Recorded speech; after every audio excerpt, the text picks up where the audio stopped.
Je vais résumer en quelques minutes les 25 années à peu près de cheminement chaotique de mon épouse vers la salle d'opération.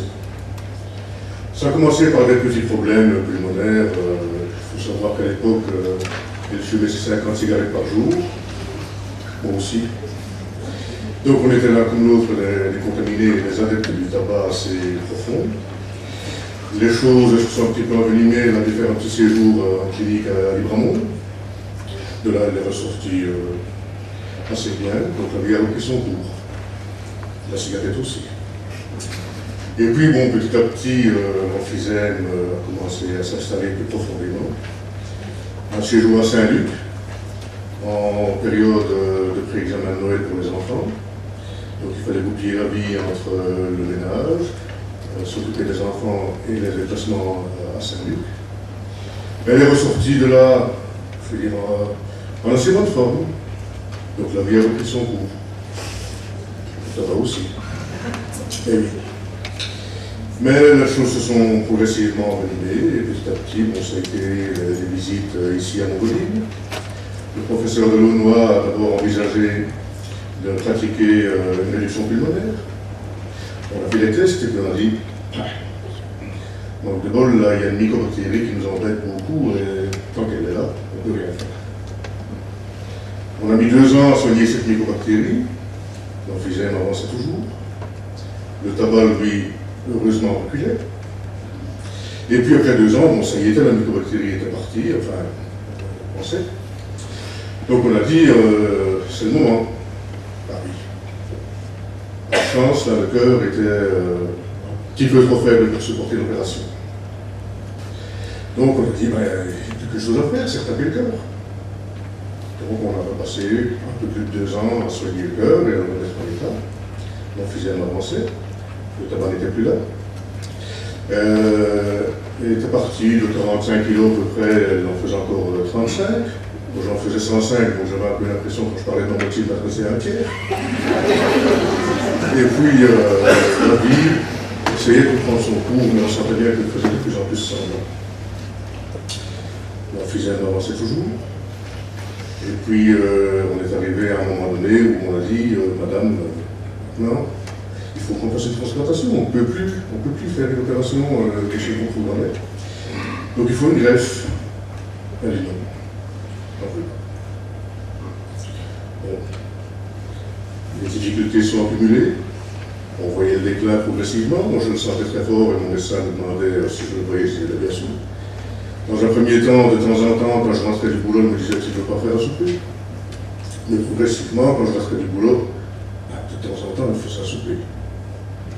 Et en fait, elle est arrivée à un point où sa capacité pulmonaire était proche du volume, bon, je suis gros, mais chacun ses références, d'un normal. C'est pas beaucoup. Et de ce volume de 300 ml à peu près, peut-être 12% d'oxygène passait encore dans le sang. Donc on était heureux. Et puis, on avait passé une visite, parce qu'à Montpellier, on n'abandonne pas le patient comme ça. On ne lui dit pas, vous ne voulez pas aller vous faire voir, non. On suit le patient jusqu'au bout. Donc le cœur a été bien en forme, le cardiologue l'a dit, madame, c'est maintenant qu'il faut décider. Bientôt, ce sera trop tard. On a revu le professeur Delaunoy un petit peu après, qui a dit, madame, il faut décider maintenant, après ce sera trop tard. On ne vous oblige pas. C'est votre décision, on ne vous force pas la main, et vous devez savoir que maintenant, on est à la limite. On est rentré à la maison, elle m'a dit, qu'est-ce que tu ferais à ma place? Dans sa tête, la décision était prise, mais je dis, écoute, je ne suis pas à ta place, donc je ne sais pas. Mais entre une mort certaine dans quelques mois et un espoir de vie, il me semble que je n'hésiterai pas. Elle a empoigné le téléphone, elle a dit, je prends. On était à ce moment-là, à peu près à la mi-novembre 2006. Et puis en parlant le soir, elle dit, de toute façon, c'est dérisoire.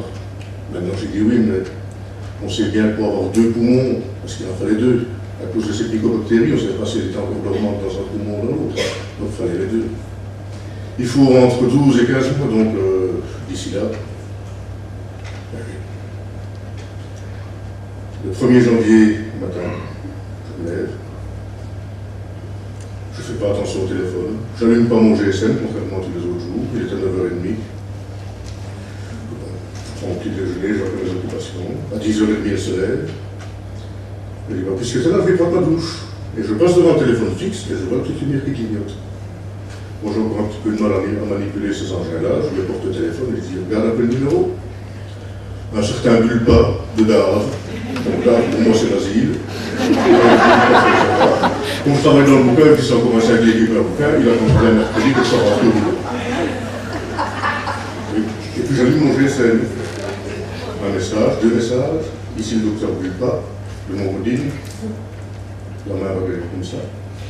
Il est 8h30, c'est le premier appel.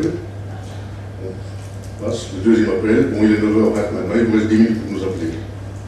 Et à ce moment-là, on s'en va mettre. J'appelle Montgodine, je demande par le docteur Bulpa. Ah, il est en salle. Il m'a appelé vers 11h30. Il dit, bah oui, bah écoutez, maintenant c'est trop tard, de toute façon, on ne peut rien faire. Vous imaginez, on descend dans la famille le 1er janvier, souhaiter la bonne année et bonne santé, le territoire de cette bonne santé, les enfants qui traînent par terre. Ma belle-sœur qui n'aura pas eu, qui me dit, elle va mourir ta femme. Je dis, on sait bien. Et effectivement, on se disait qu'elle allait voir le personnage, peut-être les gentils, mais le bien, ça serait sûrement plus pour elle déjà. Et puis bon, Bulpa me dit au téléphone, écoute, elle n'aurait jamais dû couper son GSM de transplantation. Mais je ne l'ai pas coupé. Mais si. Moi, quand j'ai téléphoné, j'ai laissé un message dessus. Et je dis, vous pouvez l'écouter, parce que le GSM est dans le tiroir du secrétariat aux soins intensifs. Je vais le prendre un mercredi. Bon, le mercredi, je vais quand même chercher ce téléphone. Bon, ça va pas ce qu'il appelle, mais on y va quand même. Donc je quitte le boulot, je vais chercher le GSM. Le lendemain, 9h30 au boulot. Ma fille cadette, qui était encore à la maison à ce moment-là, me téléphone, elle dit, papa, on appelle maman à Montgodine, qu'est-ce qu'on fait? On ne se passe pas la tête. Tu appelles une ambulance, maman part à Montgodine, moi je clôture mes affaires ici, je préviens mes patrons qu'ils sont en train de me revoir au bureau, et puis bon, je rejoins là-bas. Elle arrive à 10h30 à Montgodine, j'étais là depuis 10 minutes. La première infirmière est venue lui faire une prise de sang. Vous savez pourquoi on m'a appelé? Ah non, moi je fais les prises de sang, mais c'est tout. L'anesthésiste s'amène, commence à poser une série de questions, et ma femme me dit, vous savez, moi je n'y crois pas. Ah, il faut y croire, madame, le conteneur vient d'arriver, c'est pour vous les poumons. Si vous ne voulez pas, il faut le dire tout de suite. Ah si, je l'ai vu aussi.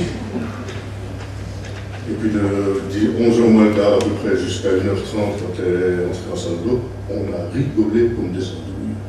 On s'est raconté tous nos meilleurs moments dans la vie et toutes les plus grosses blagues qui sont passées, et on a rigolé comme des sourds. Et puis bon, c'était le moment, on a emmené le lit, j'ai demandé je peux suivre, oui. Puis arrivé devant cette porte blanche avec les sens interdits, je dis je suppose que je ne peux pas, non. Laissez-moi au moins lui dire au revoir. Ah mais je l'ai fait.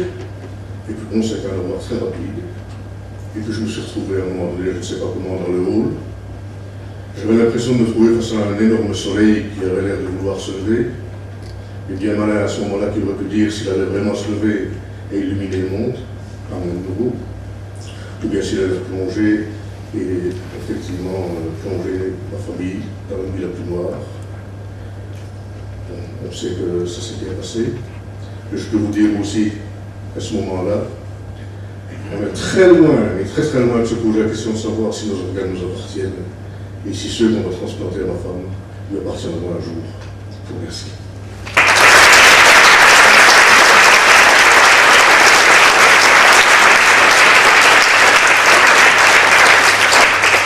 Voilà, j'ai été greffée le 4 janvier 2007. Mais effectivement, la décision a été difficile à prendre parce que j'avais d'abord accepté, j'avais passé tous les examens. Et par la suite, mon mari vient de me le dire, quand j'ai été retapée, je dis non. Pourquoi? Parce qu'on va vers l'inconnu. C'est vraiment se jeter dans l'inconnu, dans l'imprévisible, et c'est très stressant. J'avais bien reçu une brochure explicative, mais elle m'avait plutôt fait peur, elle m'avait plutôt effrayée. Évidemment, ce genre de brochure, c'est pas fait pour rassurer, c'est fait pour expliquer. Voilà, et puis je me disais, est-ce que j'ai le droit de faire subir à ma famille cette anxiété-là? Est-ce que j'ai le droit, sur le plan financier de leur demander autant. Et puis d'un autre côté, est-ce que j'ai le droit de me laisser mourir? Et toutes ces questions-là, à un certain moment, on se dit, flûte, j'y penserai demain. C'est trop, c'est vraiment trop. J'avais donc de l'emphysème. Et cet emphysème-là était vraiment devenu tellement important que j'étais incapable d'essuyer une table. J'avais bien sûr l'oxygène jour et nuit, 24 heures sur 24. J'avais un portable pour le jour. J'avais une citerne pour la nuit. Au début, on essaye de vivre normalement. Je faisais mes cours, je faisais le ménage. Et puis la situation s'aggrave tellement qu'on en vient à se dire, ben, pourquoi est-ce que je vais encore m'acheter des vêtements? Je ne vais pas les user. Ça ne sert à rien. Et physiquement, on devient incapable de faire le moindre effort. Monter des escaliers. Malgré, bien sûr, la kiné qui vient régulièrement et qui essaie d'entretenir les muscles. Et puis, un jour, un médecin vous met au pied du mur. Il vous dit, c'est maintenant ou jamais. Et rien que cette petite phrase-là, ça veut dire, pour moi, ça voulait dire qu'il y croyait, qu'il y avait un espoir. Alors j'ai dit, eh bien c'est maintenant. Je me réveille donc aux soins intensifs. Ça c'est une bonne chose, quand on se réveille. Est-ce que j'ai mal? Non, je n'ai mal nulle part. Le professeur Evirard vient me dire qu'on m'avait mis un jour dans le coma. Et puis, voilà, les soignants sont autour de moi. Et puis, il me revient en mémoire ce que M. Evrard m'avait dit, surtout bien manger, faire du vélo, faire de la marche, refaire cette masse musculaire qui a disparu. Alors, première chose, eh bien, je veux sortir de mon lit. Évidemment, il y a un peu trop de câbles, de sondes, pour que je puisse sortir. Mais je suis têtue. Mais eux aussi, donc ils m'ont attachée. Et voilà. Et je suis restée 10 jours aux soins intensifs. J'ai fait des cauchemars. J'avais des hallucinations visuelles, auditives. Je voyais des gens qui voulaient venir dormir près de moi.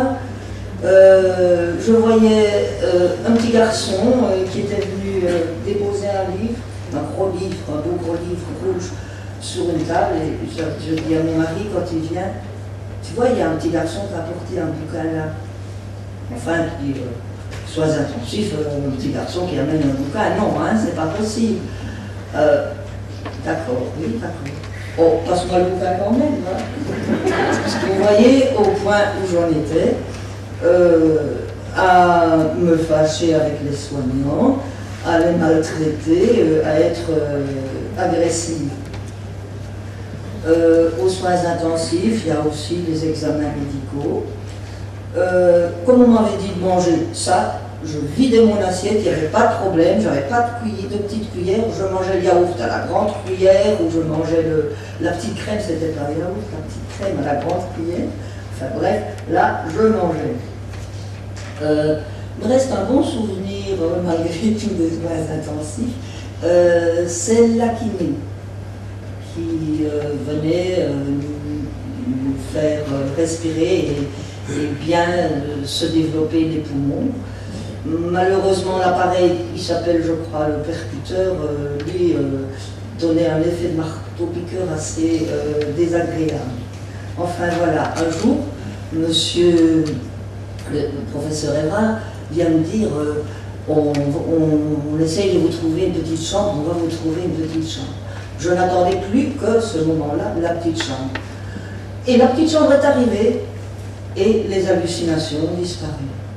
Alors là, vraiment, le travail de revalidation validation peut commencer. On fait de la kiné, on souffle, on fait du vélo, on réapprend à marcher. Mais le vélo, ça, il n'y a pas besoin de réapprendre.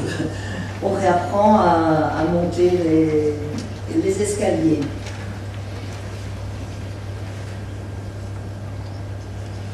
Excusez-moi. Je suis vraiment très reconnaissant vis-à-vis du donneur, de la donneuse et de sa famille. Bien sûr, au personnel soignant des soins intensifs que j'ai malmenés, mais aussi à ma famille, car sans ma famille qui m'a vraiment suivi, qui est venue me voir 2 fois par jour, parfois quand j'étais aux soins intensifs, je pense que je n'aurais pas eu cette rage de survivre et que je ne m'en serais pas remise aussi facilement. C'est important de savoir que les gens comptent sur vous, mais surtout aussi que vous comptez pour eux. Alors mes organes m'appartiennent-ils? Sans hésiter, je dis oui, je peux les donner de mon vivant. Je peux donner un rein, on vient d'en parler.